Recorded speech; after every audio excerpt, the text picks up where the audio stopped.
Krishna Krishna Krishna Krishna Krishna Krishna Krishna Hare Krishna Krishna Krishna Krishna Krishna Krishna Hare Krishna. Jai Shri Prabhupada Ki. Welcome to our Pariprashnena Sevaya, where we are receiving, reading various questions that are coming from different devotees. We will begin, as we normally do, with short prayers of invocation so that this endeavor can be successful and bring all auspiciousness. Om Jnanatimirandasya Gyananjana Shalakaya Chakshurunmiritam Jena Tasmai Sri Gurave Namaha. Sri Chaitanya Manobhistam Stapitam Jena Bhutale SyamaRupa Kadamahyam Dadati Swapadantikam. Nama Om Vishnu Padaya Krishna Presthaya Bhutale Srimate Bhaktivedanta Swamin Iti Namine. Namaste Saraswati Devi Gauravani Pracharine Nirvishesha Shunyavadi Taschacha Deshatarine. Jaya Sri Krishna Chaitanya Prabhu Nityananda Sri Advaita Gadadhara Srivasadi Gaura Bhakta Vrinda. Hare Krishna Krishna Krishna Hare Hare Hare Rama Rama Rama Hare Hare. Everyone may kindly repeat. Om Namo Bhagavate Vasudevaya. Om Namo Bhagavate Vasudevaya. Om Namo Bhagavate Vasudevaya. Om Shri Surabhyaya Namaha. Om Shri Surabhyaya Namaha. Om Shri Surabhyaya Namaha. Om Shri Surabhyaya Namaha. Mukam karoti vachalam pangum langayate girim yat kripat maham bande Sri Gurum Dinataranam. Yat kripat maham bande Sri Gurum Dinataranam. Hare Krishna. We will begin by reading from the book entitled Speaking About Varnasrama. I was just looking at what we will be reading today, a little while back. We're just going chapter by chapter, and today happens to be chapter number 5, and immediately chapter number 6. And immediately the title is very appropriate. This is from a morning walk. It's mentioned as Varnasrama walk in Vrindavan on March the 12th, 1974. And the title of this section, section number 6, is Varnasrama to Save a Troubled World. I'm not making this up,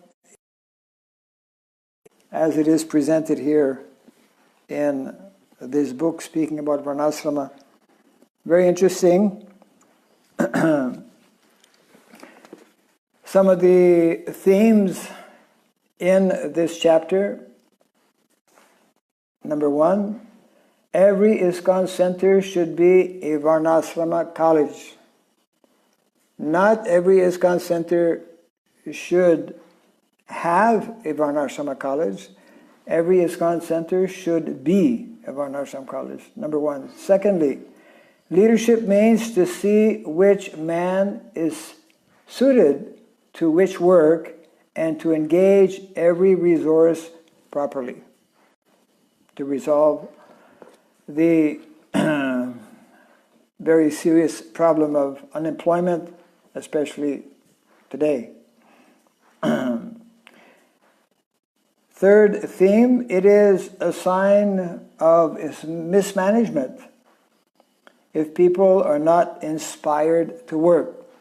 So, importance of having managers manage in such a way that they will inspire our subordinates. And the last theme, Varnasrama management will end unemployment and famine. Again, Varnasrama management will end unemployment and famine. So, Prabhupada begins, the politicians' business will be to exploit the poor citizens and harassed so much. By one side, no sufficient rain and therefore scarcity of food, and the other side, taxation by the government. In this way, the people will be so much harassed that they give up their home and go to the forest. Unless they take to Krishna consciousness, they'll not be saved. The Varnashram college has to be established immediately. Everywhere, wherever we have got our center, a Varnashram college should be established to train 4 divisions. 1 class Brahmana, 1 class Kshatriya, 1 class Vaishya, and 1 class Shudra. But everyone will be elevated to the spiritual platform by the spiritual activities which we have prescribed. There is no inconvenience, even for the Shudras.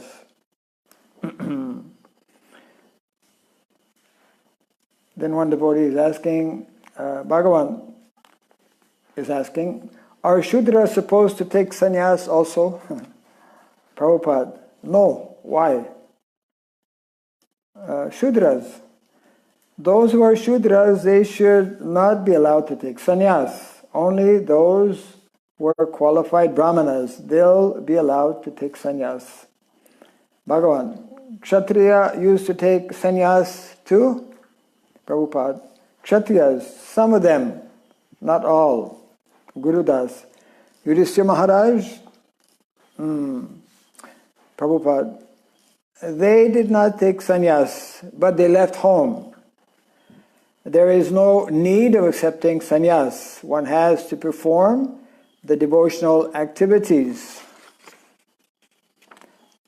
That is real thing. Simply by changing dress, one does not improve. Unless he takes to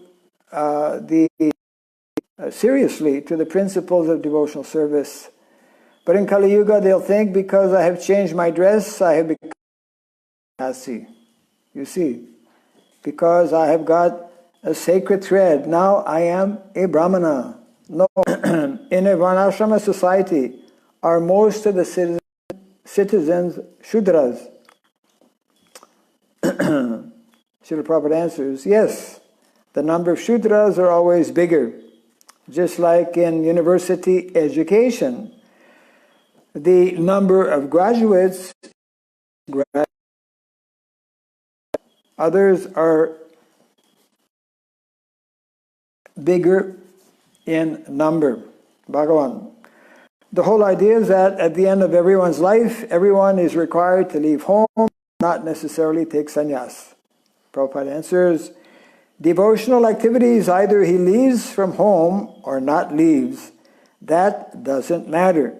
It means devotional practices, devotional service must continue from the very beginning. For the management of affairs, we require to divide. So those who have very intellectual brain, they should become brahmanas. Those who are fit for management and protection, they should be trained as kshatriya. And those who are fit for producing food, taking care of the cows, they should be trained as vaishya. And the balance, they're all shudras. This is the division. Everywhere you'll find this division, natural. One class of men, very intelligent. One class of men, very strong, good brain for management, administration. One class of men fit for tilling the ground, field, and produce food, take care of the cows, and the balance, shudras. That's all. So in our society, this division should be there. The most intelligent class of men, they should be engaged in preaching, reading books and instructing, taking care of deity worship, temple. And another class should be strong managers, that things are going on nicely. Everyone is engaged, not that eating and sleeping. Everyone must be engaged, employed. So in this way, the conversation actually continues on this theme of introducing the basic concepts and practices in relation to Varnashrama Dharma. Tomorrow will be chapter 7 of the book speaking about Varnashrama. We will go to our questions right now. We did receive a few questions today. Let's see here. So yesterday we answered question 26, which was in relation with the dangers that are there in associating with non-devotees. So we take up from question number 27. This is from Bhakta Surya, Surya Prakash Mehta in Jharkhand. If we really come from Goloka Vrindavan, if we actually come from there, and if we return there, what is the guarantee that we will never come again to the material world? Good question. This has been asked many times actually by devotees. And of course, Krishna explains in the Bhagavad Gita that once having come in this material world and experienced the suffering and the anguish and the hellish condition, being separated actually from our original identity, from our original occupation, from our original natural loving relationship with Krishna. Once having experienced all of the miseries of this material world, dukkhalayam ashasvatam, we will never again return to the material world. And Srila Prabhupada explains, our Acharyas explains, it is something similar to a young child who has not experienced what is fire. Although his parents will tell him, don't put your hand on the fire. Children, being children, sometimes they will listen, sometimes they will not.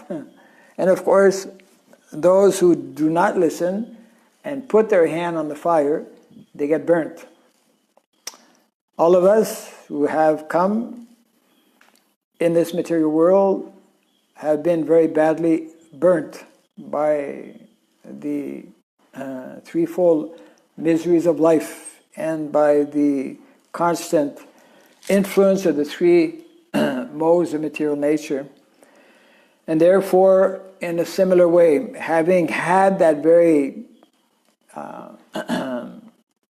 terrible experience, very painful experience, once we finally again become purified and qualified to go back to the spiritual world, promises that we will never again. Theoretically, we could, in that the living entity still maintains his minute independence. Krishna is the Supreme Personality of Godhead, supremely independent. We are the part and parcel of the Lord, also having the same qualities of the Lord, and therefore also having this independence, quality of independence, but very minute independence. Theoretically, we can misuse this independence as we have, since we find ourselves here in the material world. So therefore, we should have, our process is to hear from the Shastra, to hear from the authorities, the acharyas, and when our acharyas and the Shastras explain that once having returned to the spiritual world, we will never again return, then we should accept that and not become unnecessarily mental about this matter. So I hope this helps to understand or clarify this particular question. Here is question number 28, which is from a devotee called Chirag, who's actually from Hebri, but right now he's in the UK. So he's asking a simple question: what is the right word to God? Is it Krishna, K-R-S-N-A, or is it Krishna, K-R-I-S-H-N-A, or both are right? Simple answer, both are right. It's simply a different way of spelling. Not only is the word Krishna referring to the Supreme Personality of Godhead, but if one happens to spend some time in the state of Orissa, having gone to Orissa a number of times, how most people in Orissa, when they refer to Krishna, they say Krishna. So whether it is Krishna, whether it is Krishna spelt with in diacritics, whether it is in whatever way it may be spelled, what is most important is the internal meaning or the intent and the mood or the desire. Krishna is not so much concerned by externals. He is especially wanting to see that our internal feelings are proper and are sincere in wanting to address Him, in wanting to glorify Him, and wanting to pray to Him. So there's no major difference. When I believe the Krishna book came out, Krishna This is how it was spelled, Krishna, the Supreme Personality of Godhead. So I hope this clarifies this point. The following question. This was the second question sent by Radhaduti Devidasi from Pune. And here is the statement followed by the question. It is usually observed that good hospitals are located far away from villages, and sometimes taking whatever facilities are available nearby leads to poor treatment. How is one supposed to deal with medical emergencies in a village community? Is one allowed to keep a car to help travel quickly to a nearby hospital? Actually, Prabhupada explains that when we are in a village, we don't need a car. We also don't need a cell phone. I was a few months ago in Telangana visiting one village, interviewing one of the local leaders. One of the questions on the first page that one needs to fill up, called biodata. So one of the questions is, what is your telephone number? Say, I don't have a telephone. I don't need a telephone. If I want to see somebody or speak to somebody, I just walk to him. I'm in the village. Very down-to-earth, practical person. So traditionally, number of things to take into consideration. When people lived a normal life, a regulated life, there were much less emergencies. It's not to say that there were no emergencies. But generally, people's health was much better, and people needed less medical attention. People lived for a longer period, etc. This is a common,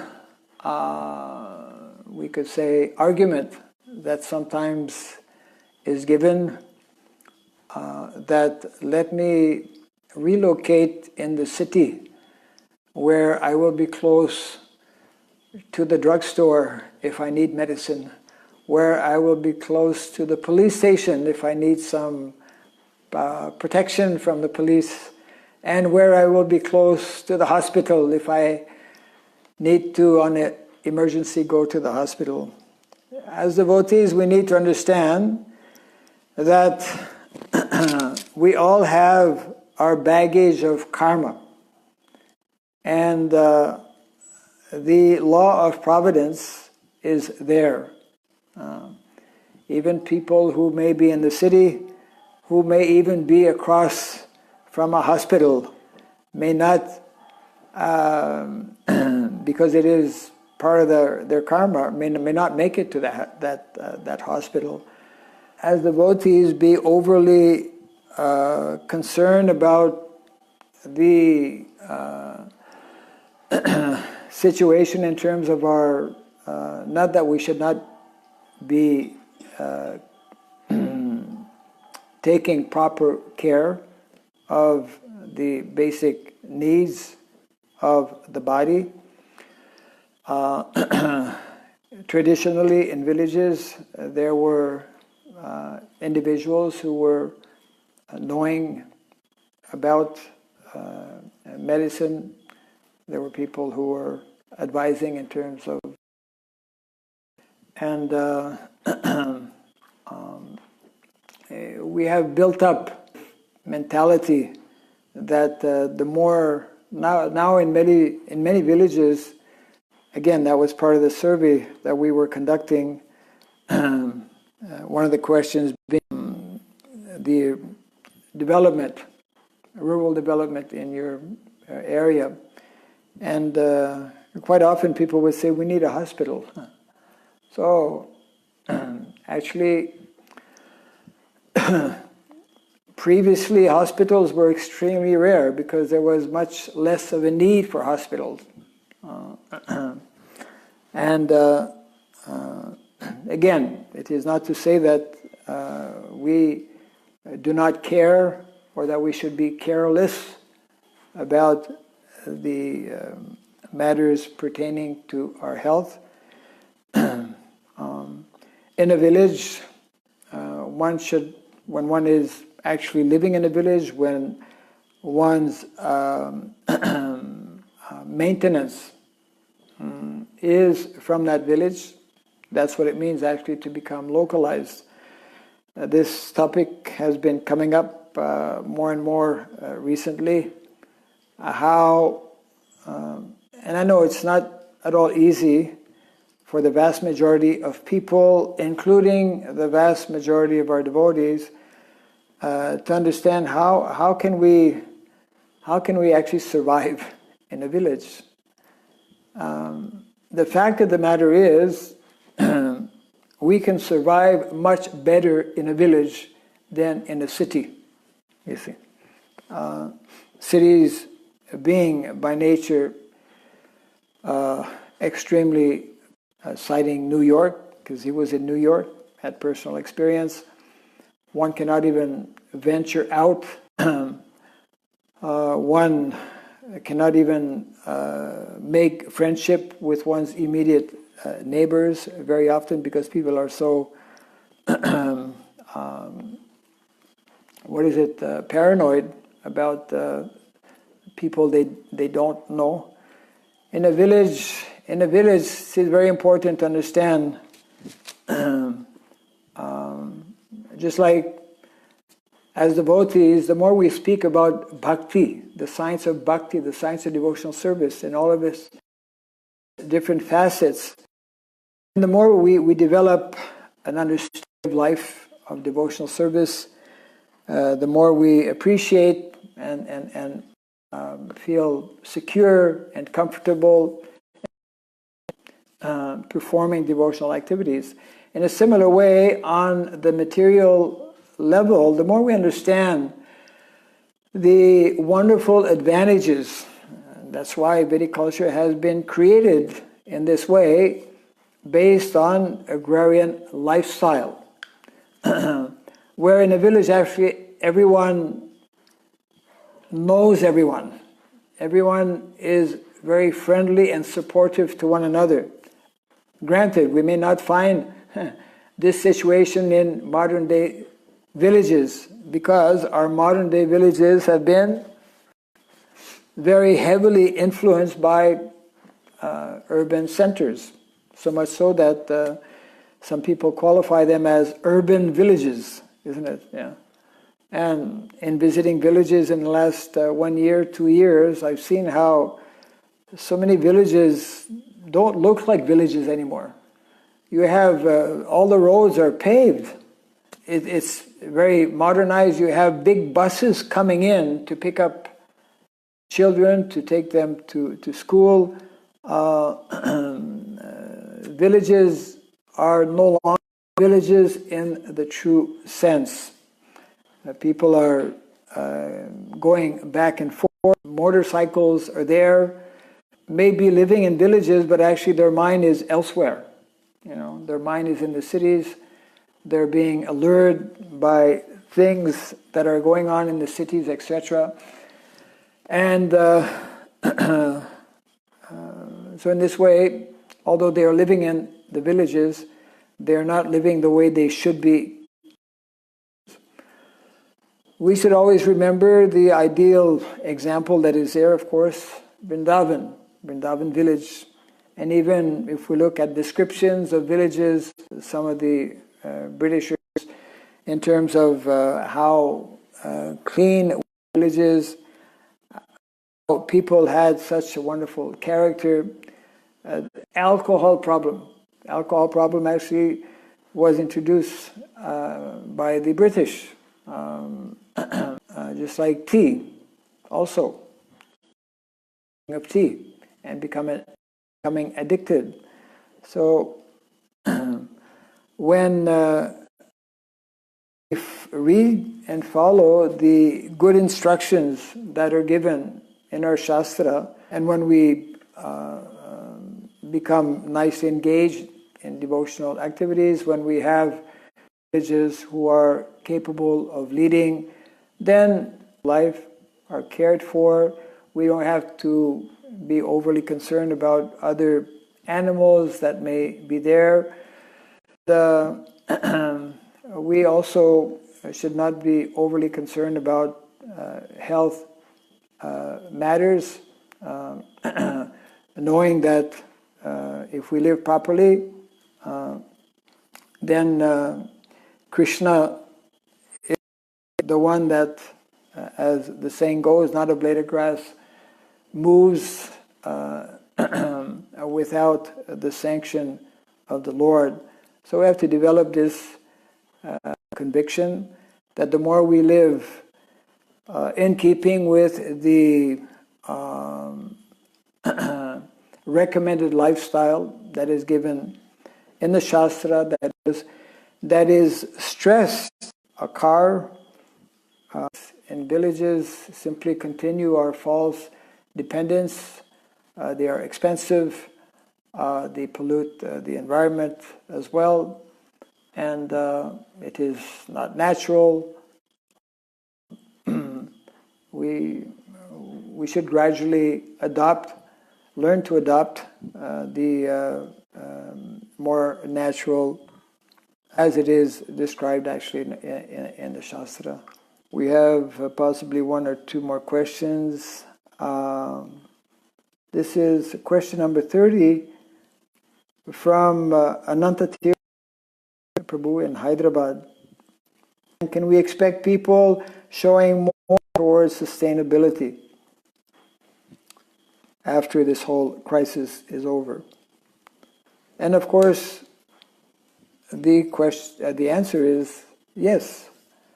How long it will last, we don't know, but definitely a number of individuals, a number of devotees within our own ISKCON society, a number of leaders around the world, and a number of leaders, again, in society, will definitely have more thoughts, insights, and see, we need to be completely convinced, as he often reminded us, that modern day civilization is a misdirected civilization. And we're seeing how, practically overnight, the whole world has come to a standstill, practically speaking, with all of these shutdowns. And this is having, we cannot imagine, all kinds of major implications, and bringing about all kinds of inconveniences. Besides the in terms of people having to be relocated, in terms of people being stuck somewhere because they could not come back to their original place, in terms of people's salaries being reduced by 20%, 40%, whatever, and in terms of hearing about and seeing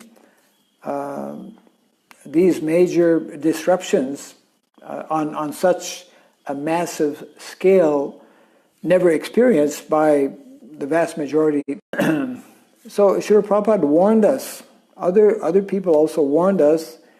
For us, it's important to know that Srila Prabhupada spoke about the kind of instability and danger that we are allowing ourselves to live in when we agree to be part of an unsustainable system. Part of our goal, part of the mandate of the Krishna consciousness movement is to reestablish a more natural and simple lifestyle, and this means actually based on these principles, these Vedic principles of Varna and Ashrama. Okay, for the vast majority of people, even for many of our devotees, we have a hard time relating to Varna and Ashramas. I mean, we've heard, we know what it means, but for us to implement it on the scale that is meant to be implemented, and in terms of how Vedic culture is showing us that this is the ideal way to live, we're still very far from that. As a society, as an ISKCON society. And so therefore, those who have some insights, some understanding, some conviction about this whole aspect and dimension of Srila Prabhupada's movement means establishing Varnasrama, means establishing communities based on the concepts and principles of self-sufficiency, sustainability, connected with the land, connected with cows, then we should take this whole event that is ongoing as an opportunity to bring this message home, so to speak. A very appropriate time to have, and I encourage our devotees to have more discussions among themselves, either on the internet, whatever. Some of these sections in Srila Prabhupada's books where there is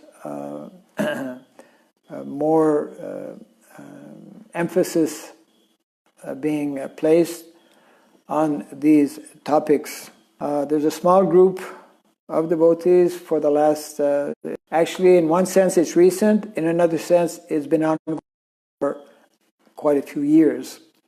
I'm talking about this initiative I mentioned yesterday or the day before of establishing an online courses in regards to Varnasrama.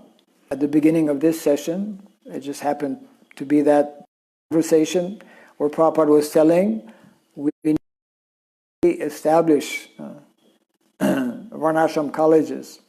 Actually, Prabhupada's statement was that every ISKCON center should be, not should have, should be a Varnashram college. Varnashram college means a place of learning, an educational center. And what is our Vedic education? Our Vedic education is based on these basic principles of Varna and Ashrama, you see. Our acharyas, beginning with Srila Bhaktivinoda Thakur up to Srila Prabhupada, I just happened to read some of these statements as I am conducting this research on the science, Vedic science of sociology. Prabhupada says that sociology means the 4 Varnas and the 4 Ashramas. It's that simple. Same thing.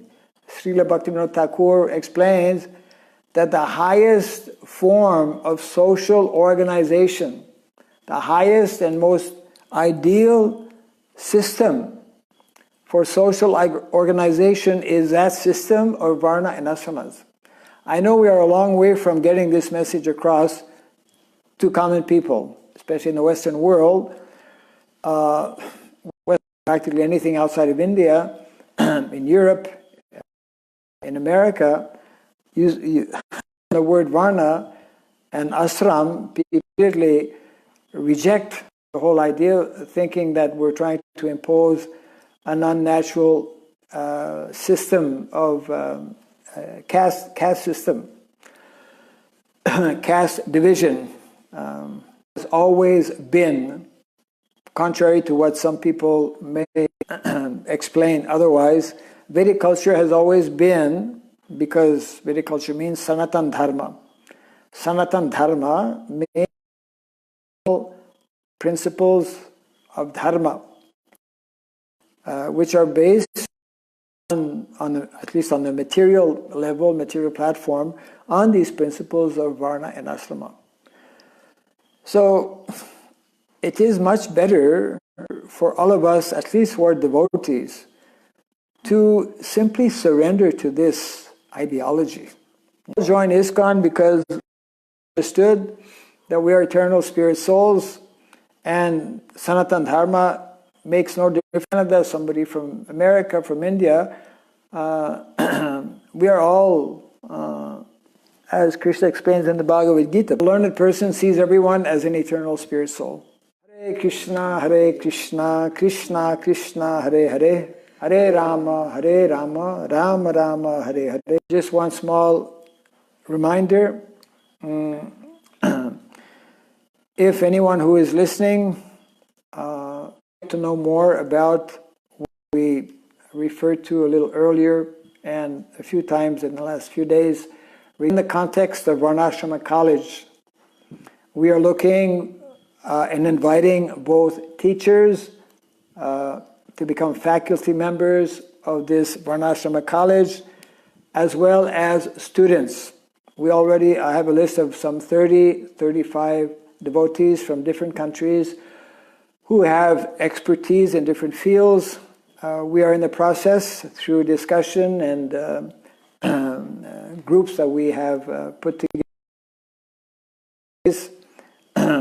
And therefore, if anyone is interested to know more about this, to be part of this as well, I consider this to be extremely important. It will help all of our devotees, centers actually, to know how to gradually introduce, implement this request, as we read a little earlier this evening, of our founder, Acharya Srila Prabhupada, that ISKCON Center become a Varnashrama college. And, a note to our secretariat in Mayapur, and simply you have to write to ISKCON Varnashrama in one word, .com. That's secretariat at ISKCON Varnashrama, an A at the end of Varnashrama. No, the government in different countries, COVID-19 pandemic that is ongoing. Follow the guidance given by your local authorities. Let us together continue nicely to practice our Krishna consciousness.